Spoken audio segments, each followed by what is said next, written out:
Rishi, great to see you. Thanks for giving me a Equal. bit of time. Always good to see you.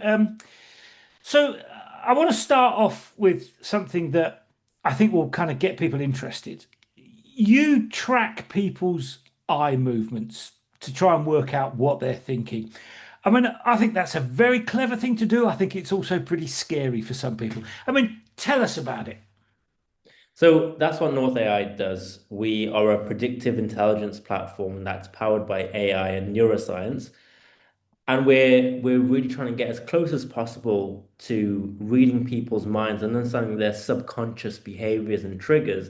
The way we do that is through tracking eye movements and eye movements might sound like a very simple thing, but really we're tracking tens of thousands of data points every minute, everything from head movements to blink rates to eye open rate to glance and stare rates. And all of it is around the synchronization of eye movement patterns, is what we're tracking. And there's real evidence in neuroscience today that shows that your eye movement patterns and the synchronization of that really is an internal reflection of how you feel.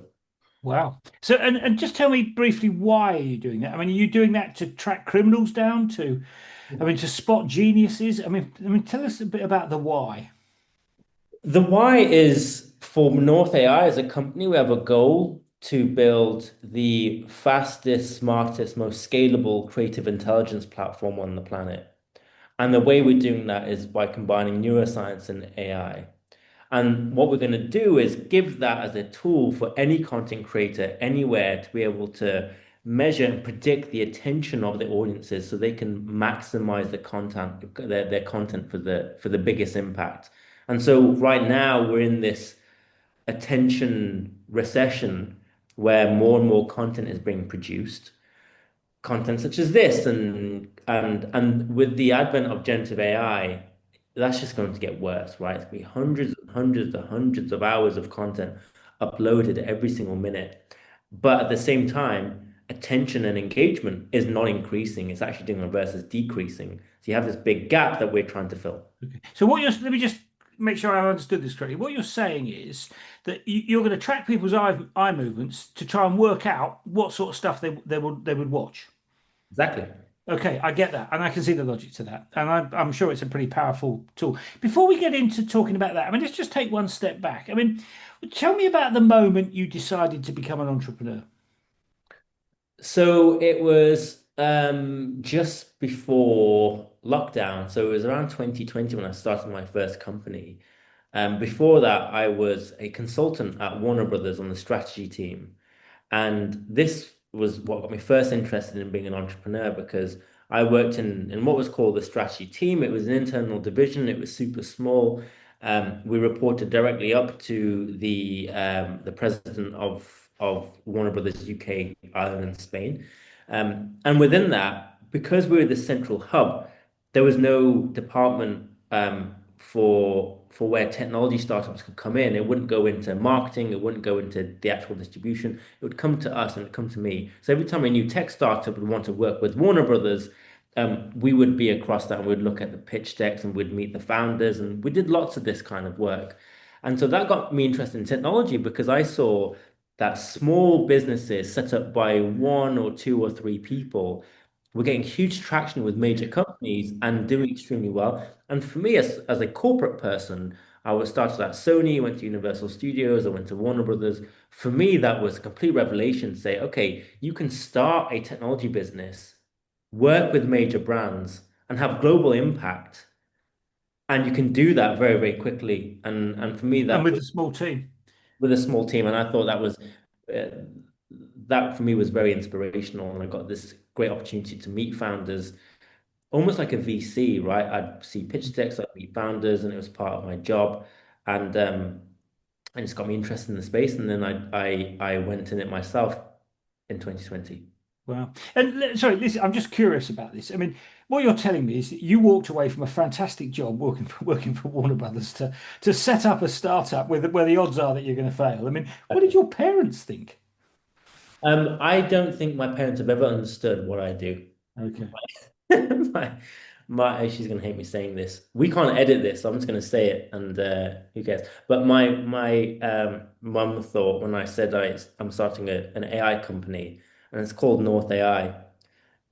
She thought it was something to do with motorways, and it was North A1. Okay. Yes, it's about the A1. Yeah, yeah. So yeah, Okay. I don't think my parents have truly grasped um, to be honest, I don't think anyone has really grasped my role at Warner Brothers and before that because it was always around strategy. It was vague because it was supposed to be vague because it was everything that didn't fit within different departments within Warner Brothers, and it had this big macro lens.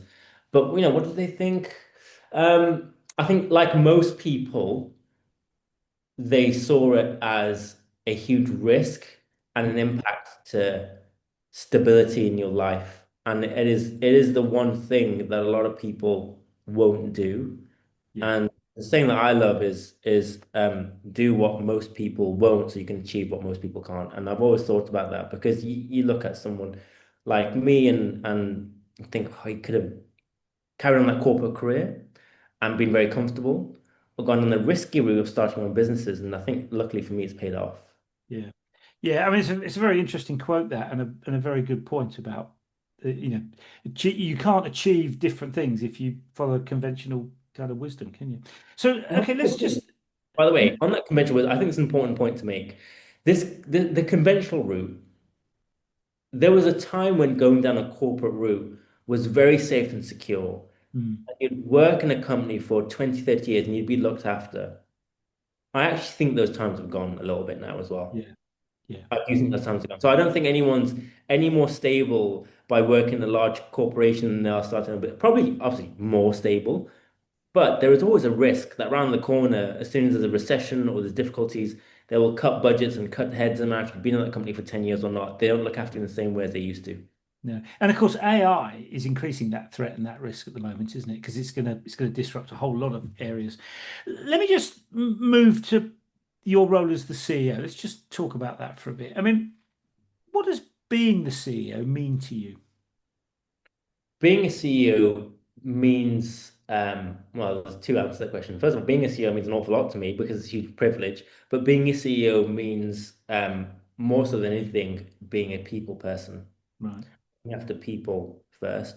I think the role of a CEO is to get the best out of the people around you and not be a subject matter expert in any one field, but bringing on the best people who are subject matter experts and getting the best out of them to build a business.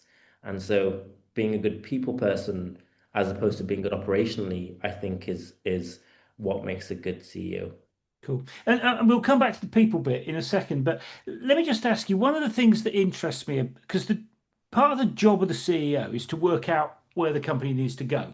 Yeah, and sometimes it changes direction and people need to pivot and all the rest of it. But that is a significant part of the CEO's job, working out where you're going. Yeah. How do you personally kind of cut through the noise? I mean, to come back to your point about strategy, I mean, strategy is mainly about what you don't do. I mean, you could do this, you could do that. How do you work out, well, I'm not going to do this, I'm not going to do that, I'm going to do this? How do you work? How do you cut through the noise? Yeah, I think we built a business in 2020, and one of the things we tried to do with that business is also be very innovative. And one of the things that we looked at the time was Web3. And Web3 was this huge technology wave, and for the most part, ended up failing to meet expectations Mm, it's not been like AI. AI has been widely adopted by a lot of people. And I don't think that's going anywhere. But there's a lot of things around Web3 that didn't go anywhere. And I think that taught me a valuable lesson about chasing trends and ignoring the noise and just really focusing on value. And the one thing I think with North AI that we try to do every single day is ignore the headlines, mm, ignore the meta trends, and just still drill down on the problem that people are facing every day. What's the biggest problem and what's the best solution for that? If that best solution would be for me to get on a horseback and ride over to the side of the country and deliver a letter, then that's what I would do if that's going to solve the problem, whether it's AI enabled or not, whether it's based on neuroscience or not. Just so happens that actually the best solution for our customers is a combination of both neuroscience and AI to be able to deliver quality and speed. and efficiency at the same time. But actually, if that wasn't the case, then I wouldn't do it. Okay. So what you're saying is you're really focusing on your what matters to customers.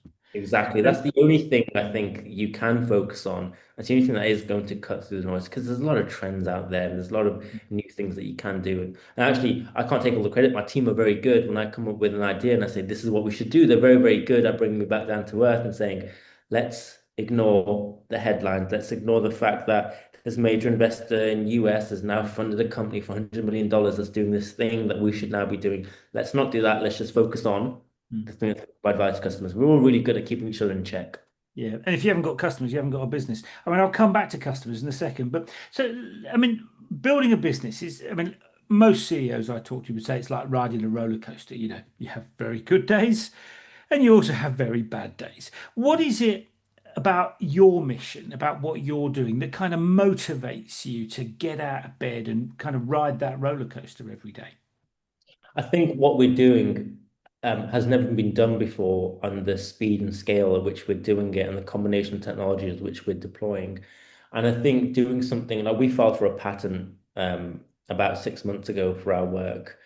And I think that is a thing that keeps us going is the novelty of bringing something that's completely new, which is very rare in the AI world, is completely new. We have competitors and we have people in the space that are doing adjacent things, but what we deliver in terms of quality and scale and efficiency and speed has only ever been possible now with technologies at hand. And we're definitely ones that are doing it in the best way in the market right now. And I think that's the thing that gets us out of bed each day. And when we see the deliverables that we provide to our customers and we see the reaction that they get, that's another thing that motivates us.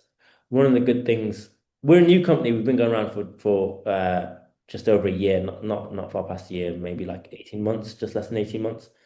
But in that time, that short time, we've won five separate grants from Innovate UK, five in a row. We've received multiple awards, been recognized in press, and that is really good. It's early days, but for us, it's been a real good booster to keep us going. And I think we're riding that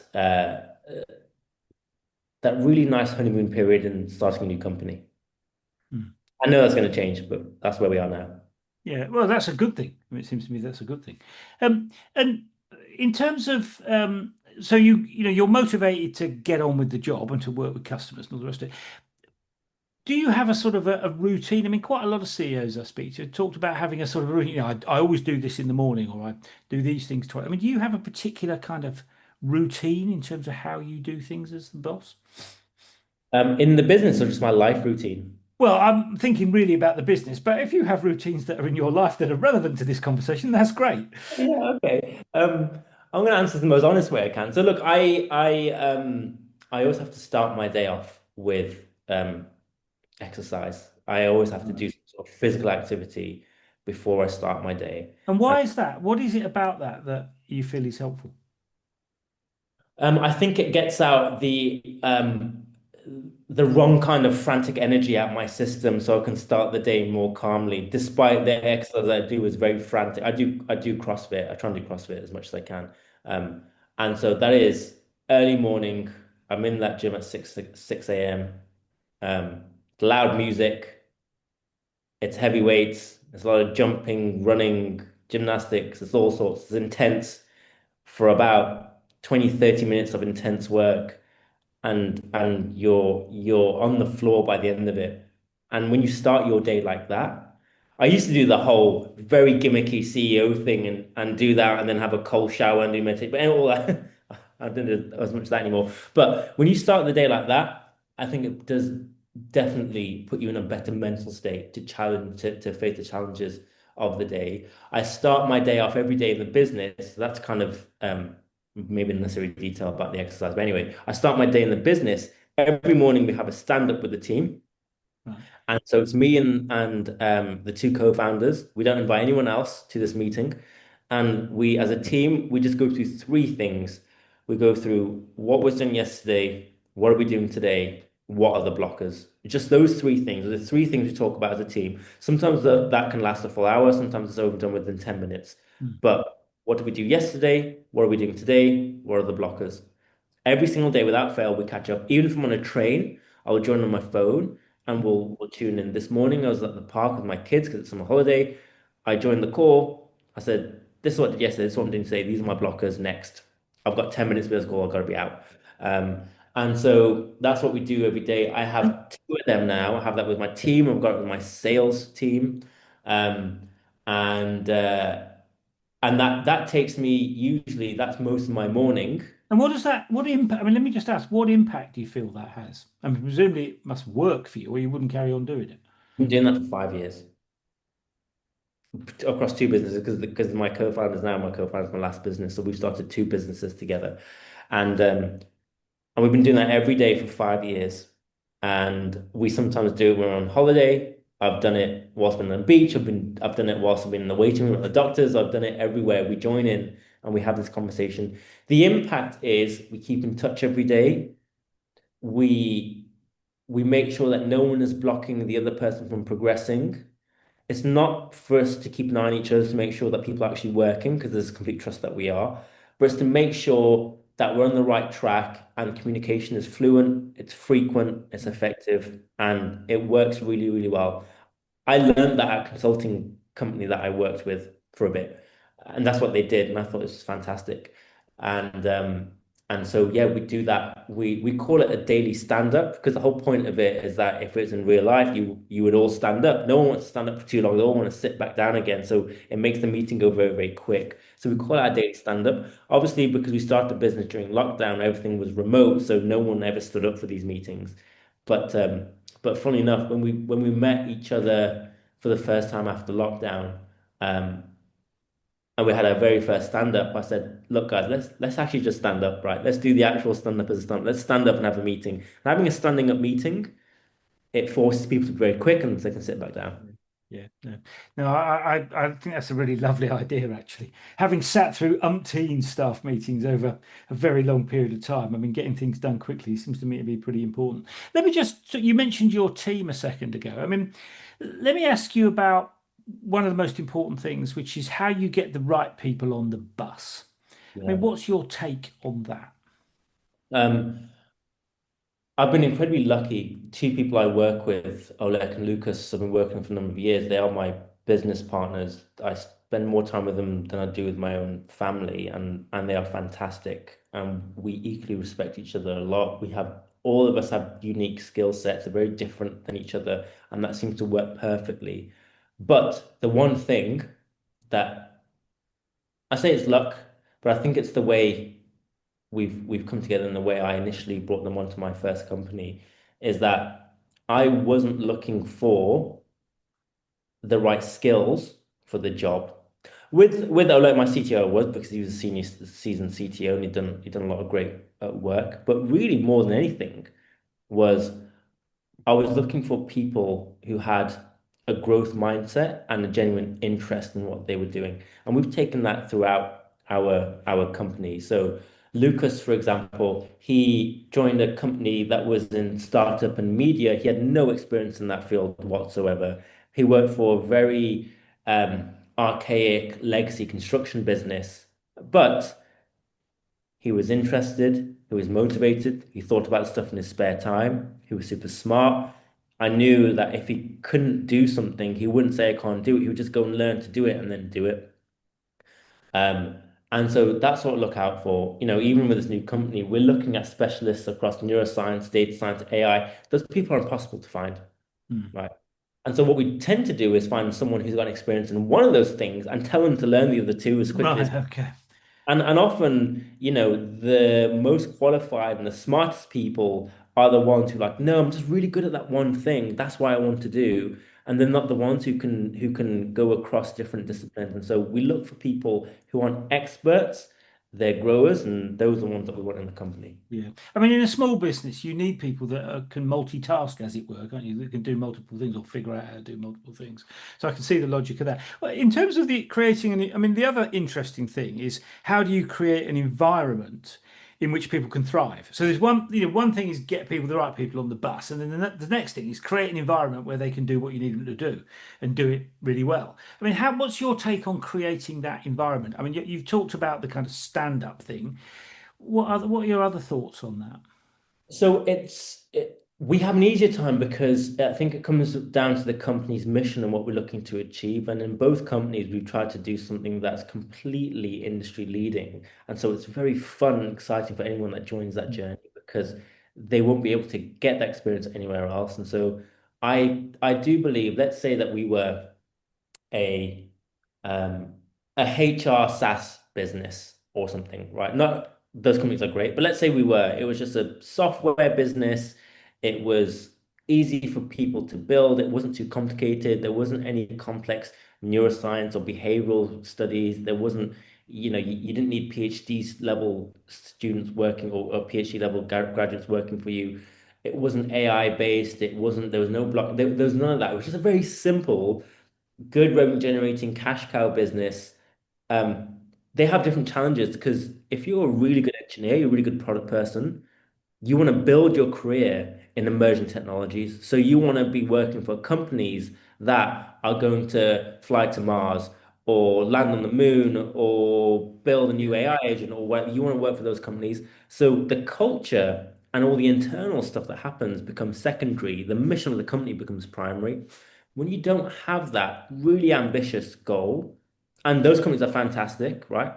Those companies are great. But if you're a more traditional business, and you don't have that goal where you're going to change the world, and you're just going to make logistics and transport marginally easier, and it's a cash cow, it's great. Those companies have different challenges because they have to then focus a lot more about how you make your staff happy with the internal processes. I've never had to worry about that. I'm sure one day I will have to worry about that. But right now, I think the thing that motivates my team is that what we're doing is pretty groundbreaking, it's industry leading, it's challenging, and it's something that people want to be. And exciting by the sounds of things.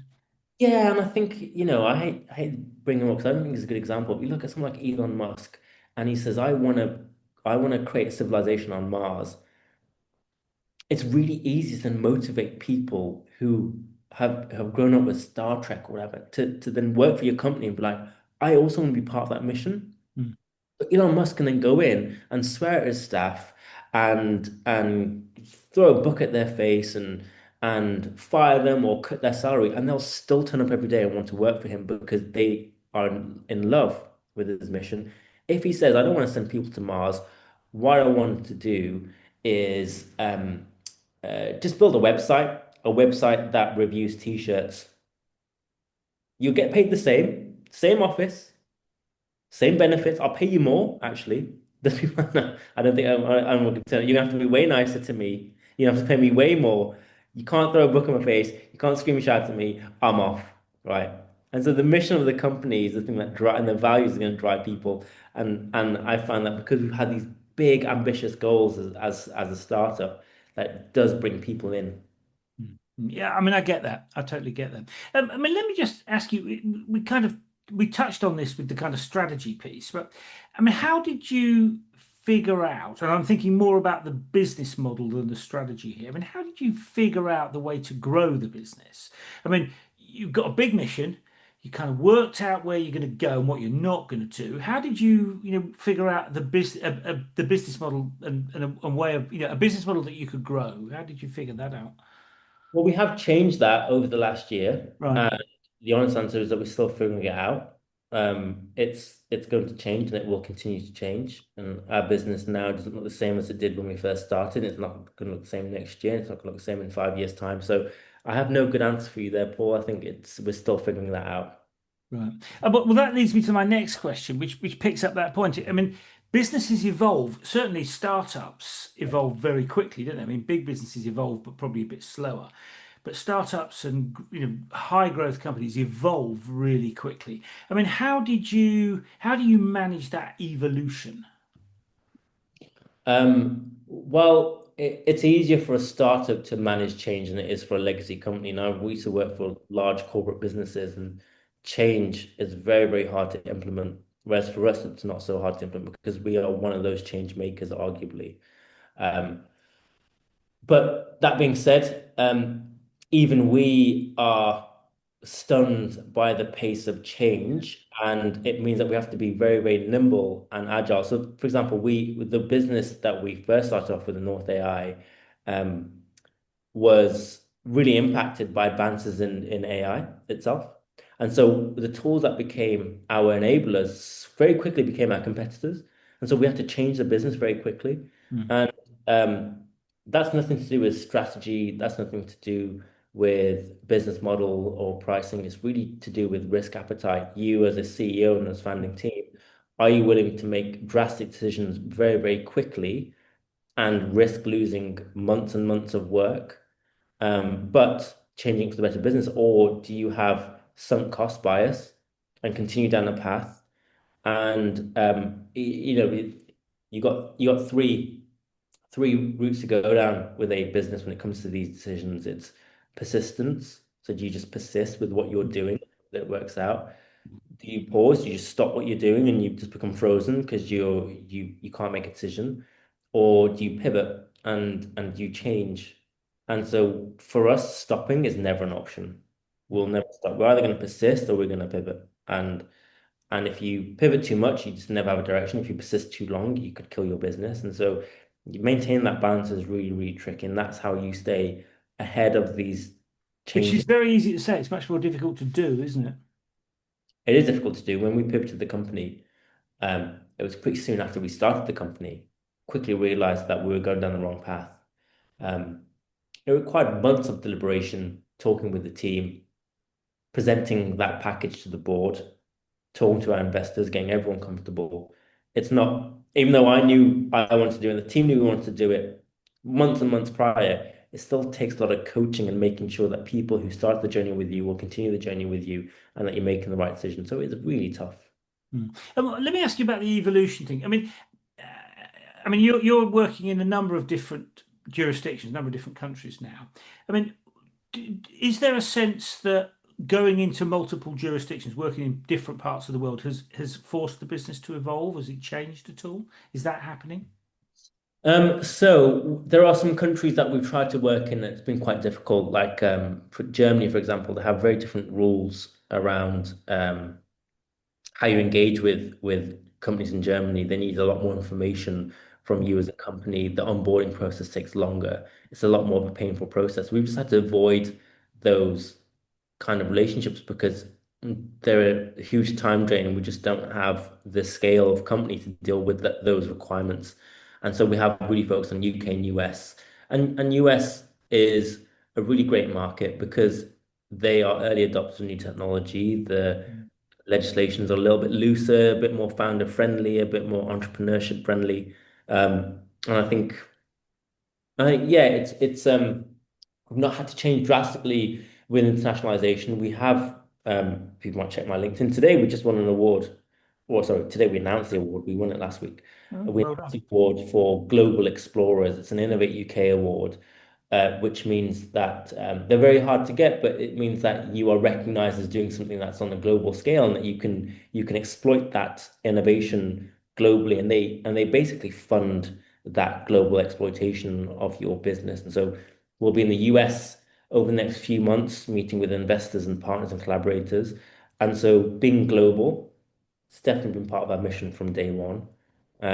But we are focusing on the two core markets, UK and US right now, because when we dip our toe into other markets, it's really difficult with Yeah, local. I get that. Yeah. You mentioned partners. One of the things, partnering is a very common strategy with small businesses that are trying to build a global footprint. Finding good partners in those new jurisdictions is makes obvious sense, really. Again, it's something that's easy to say, more difficult to do. How have you approached identifying and building relationships with potential partners? How do you see that issue? So our CTO Oleg is, and so is actually Chief Product Officer Lucas. They've got incredible networks with partners, especially in the field that we're working in, which is neuroscience and AI. And so we've been able to leverage those networks really, really well. Having a good board is Mm. really effective. And so our board have been really critical in getting us the right partnerships. Innovate UK have been really helpful in getting those partnerships. So I've leveraged the existing network that we have, staff, grant funders, investors, board, in order to get the partnerships that we need. But we are now in a process, especially with this Global Explorers grant, to um, to now start identifying the right partners in America that can accelerate our growth. I can tell you now from a bit of research, it's going to be a tough thing to be able to achieve because it's volume and you just can't tell until you meet people if they're going to be the right partners or not. Yeah, I mean, it takes more than meeting people. You actually need to see whether they deliver as well, don't you? Exactly. It's Which is, tough. It's yeah, tough. And, IP assignments is a big thing. That's something that we take very seriously is our IP. And that always delays processes because our IP assignments are very, very strict. You work with us, whatever is delivered, it's all owned by the company. It's all our intellectual property. We're filing for more patents. And so, that naturally delays processes because we're very strict on that. We don't share anything without NDAs in place and agreements and transfers of intellectual property. yeah, yeah. Let me move to, I mean, you've talked a little bit about customers. I mean, what would you say a good customer looks like to you? A good customer right now looks like someone who is not only willing to adopt new technologies, but is also willing and happy to give feedback on how to improve it. At this age of the company being about a year or so old, the most fundamental thing that we need is to shape the product, continue shaping the product around our early customers. So people who don't look at it and say, well, it doesn't do 100% of everything that I want it to do, so therefore I'm not going to use it. We want people who say, well, this is giving me 80% of what I thought it was. The other 20%, can you do it for me? And we'll start building and shaping that product around our users. And those are the best ones. People who are transparent, people who are open to collaborating, giving us feedback, and that's the kind of customers that we look for. So, if I was to work with a company that was, a big enterprise company that was hard to get into and getting input and feedback was really slow, but they paid more versus a customer who wasn't paying as much, but there was feedback very quickly. They told us what they liked, what they didn't like. I'd go for the smaller company any day of the week. Mm, mm. I mean, that feedback's really, really, really important in terms of getting the product right, isn't it? Yeah. It really So is. let me just ask you about kind of cultural stuff. So, in my experience, I mean, doing business in London is very different from doing business in New York or Singapore or whatever. I mean, how do you, in terms of dealing with customers and partners in different jurisdictions, within their different culture, I mean, how do you manage those kind of cultural nuances? I mean, how do you see that issue? Is that affecting you? Is it having an impact? Yeah, so we deal with a lot of customers in the US, and I think the big difference there compared to here is that you do have to be, I don't know, pe people, what would be considered as cringe in the UK is, I think, considered fairly normal in the US. It's okay to boast about yourself. It's okay to say that you are the best at what you do.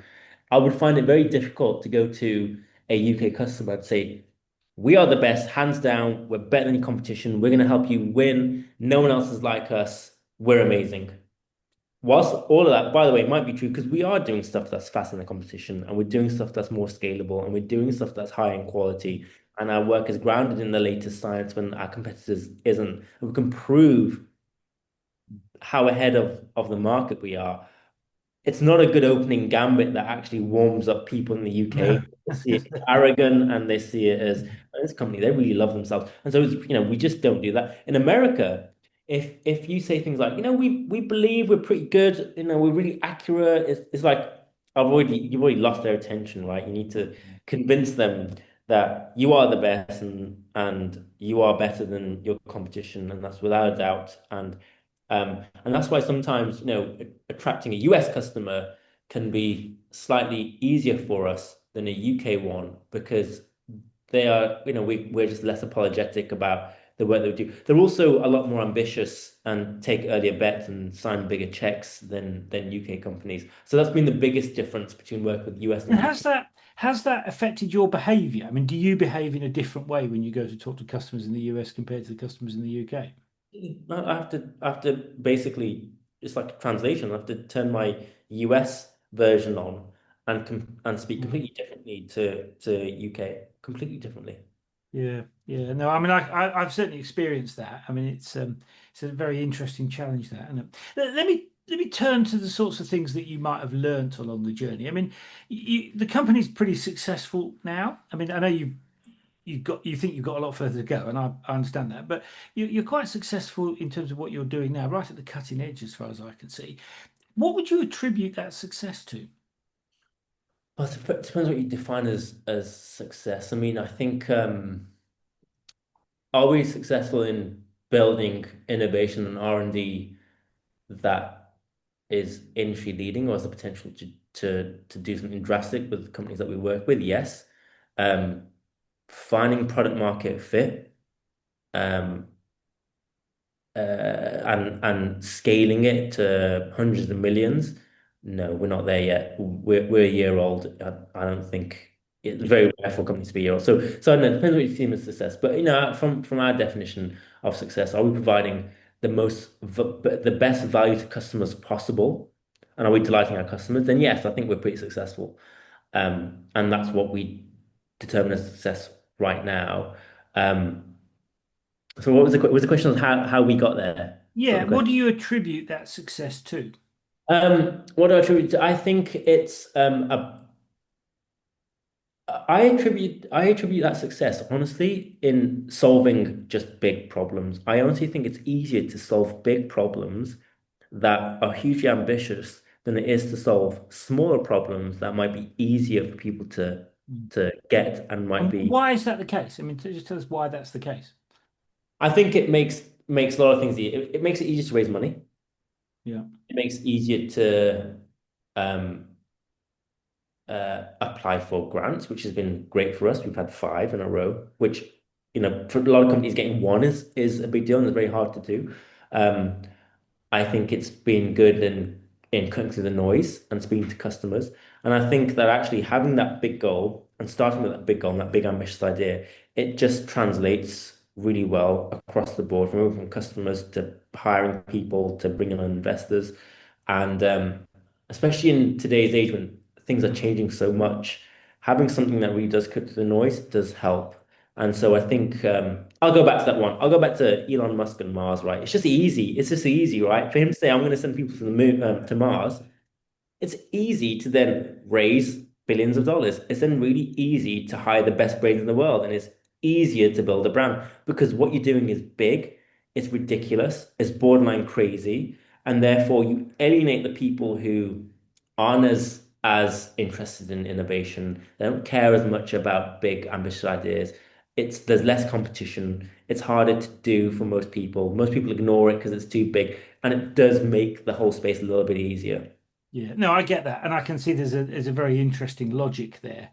Your point about not many people do it removes a lot of the competition, doesn't it? I mean, I think there's a logic to that. Let me ask you about things that have gone wrong. Muhammad Ali famously said, you don't lose because you get knocked down. You lose if you stay down. I mean, have you ever, had such a disaster happen that you thought we're never going to recover from this? I mean, maybe a mistake that you've made or something that's happened externally that's affected you. I mean, have you ever had that moment where you think we're dead in the water here? Yeah, I think actually the first business idea of North AI was I think about 3 or 4 months in was had the risk of being dead in the water. And the interesting thing was there were clear signs that it could grow and there were clear signs that it was solving a problem. But we took a macro lens and said this might work for about 6, 7 months and it might become an interesting business and we'll achieve our first year financial goals. I don't think we're going to achieve our second year. We'll probably fail in the third year and then we're dead in the water. And so actually that was a moment when we had to drastically change our business because the business when it is today was actually only supposed to be a feature of our existing product. And so yeah, we've had that experience and we will have that experience again for sure. Mm. And do you think it's changed you as a CEO? Um, yes, yes, it has changed me because I've seen that actually when you change your business and you do something that is um, far bigger and far better than any previous iterations and more ambitious. Um, it provides this new energy into the business, And so yeah, it's changed me as CEO. If I was to, let's say I was starting another company in 10 years' time, I'd probably go even bigger, right? Go even Really? bigger. Wow. Yeah, go bigger, go bolder, because it it it's so much hard work to run a startup. It's the hardest thing I think anyone will ever do, and there's great pleasure in it, but it's so extremely difficult that it's only worth doing if you're Yeah. going to do something that's And have addressing a it. big impact. Yeah. I Yeah. get that. Let me ask you about, I mean, you've achieved lots of things. What would you, which of the things that you've achieved are you most proud of? Very kind, Paul. I don't know. What's achieve the thing that I'm most proud of? So actually, in my first business, we sold it to a company who they're not headquartered in Latin America, but they're Latin American focused company. They're really big in Latin America, um, and it's run by some very senior, very experienced executives. One of them who's part of the team was my first boss at Sony.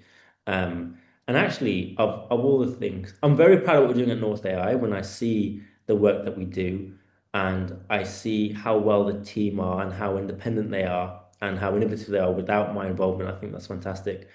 And so, highlight is this company. The most impressive thing that we've done as a team has been North AI. But one thing that I want to mention, because that's the obvious answer, one thing I do want to mention is actually when we sold the company and I joined the board of DMD, it's called.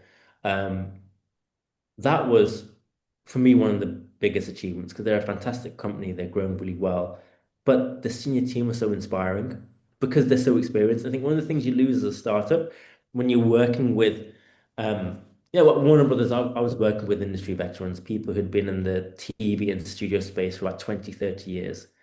And so you learn from experience and you can be inspired by senior executives who are VPs and presidents of large corporations, large American corporations. And then you go into a startup and you lose all that because those people aren't working in a startup, right? They're Mm. like on their way to retirement. And so joining this board where you have people who are seasoned executives has been, for me, a fantastic experience and a really good, complete polar opposite to what we're doing as a startup, which is younger, more nimble. This business is a legacy, very traditional business, right? Not a legacy business, sorry, it's a traditional business. It operates in a traditional market, whereas AI neuroscience is a very different market. And actually, having this ability to work in both at the same time has been the highlight of my career. Yeah, no, I understand that. I mean, it makes life a lot more interesting, doesn't it? Being able to compare and contrast how things are being done and all the rest of it. Yeah. And I bring the learnings from one into the other, and, Yeah. and Yeah. Let me ask you a couple of final questions just as we wind up. I mean, if you were starting again, or what advice would you give to a rookie CEO, somebody that's going to start your journey building a business like yours? What advice would you offer them? Focus on the problem has been my one guiding thing, and I think it's so hard to find a problem. It's so hard. Whilst we've been talking about the solution for most of this time, we talk about AI, we've been talking about neuroscience, we're talking about reading people's minds through tracking their eye movements. These are all fantastic solutions, but the thing that undercuts all of that is the problem. And I would say to any CEO, if you spend 90% of your time obsessing about the problem and not just, yeah, it's a problem. It's like, okay, how frequent is that problem? And how concerned are people about the problem? And how willing are these people to get that problem removed from them? And if they are, how much would they actually pay to remove that problem?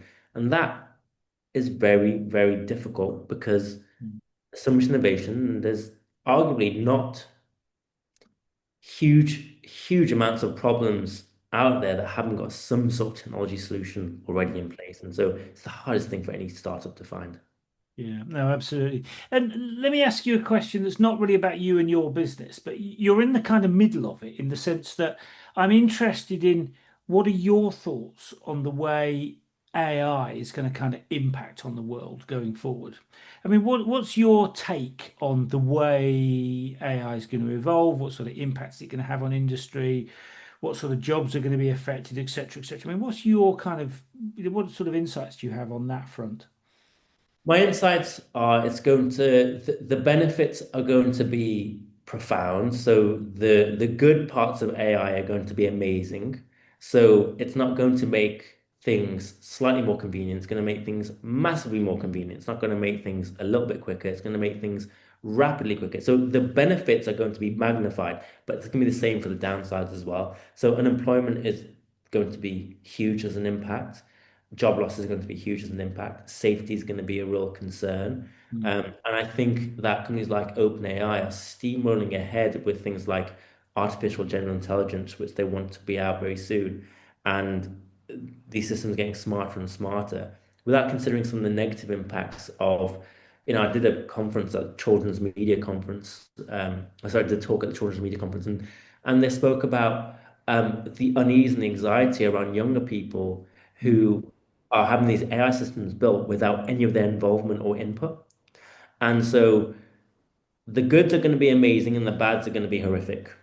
And I think we need to temper the goods and manage some of the bads a little bit better. Yeah, no, I think I share that analysis actually. One final question, just to end things on a positive note. What are you looking forward to in the next, in the short to medium term? I'm looking forward to this fantastic opportunity we got with Innovate UK, this new Global Explorers Award. We'll be visiting the US in the next few months, going to San Fran, we're going to LA, we're going to Boston, we're going to meet with loads of new people and investors. So that's incredibly exciting. And I'm looking forward to growing the team, Mm. exploring new markets, um, and uh, and taking our first step into working with big brands as well, which is something that we've just started to do. So it's really exciting. This is just the start of what we're doing. Yeah. Rishi, thank you for sharing that story. I mean, fascinating bit of technology you've developed and a fascinating story actually, and lots of potential. I mean, I share your view that it's a really exciting thing that you're working on. So, good luck and keep in touch. I will do. Thanks, Paul. Cheers, Rishi. Bye bye.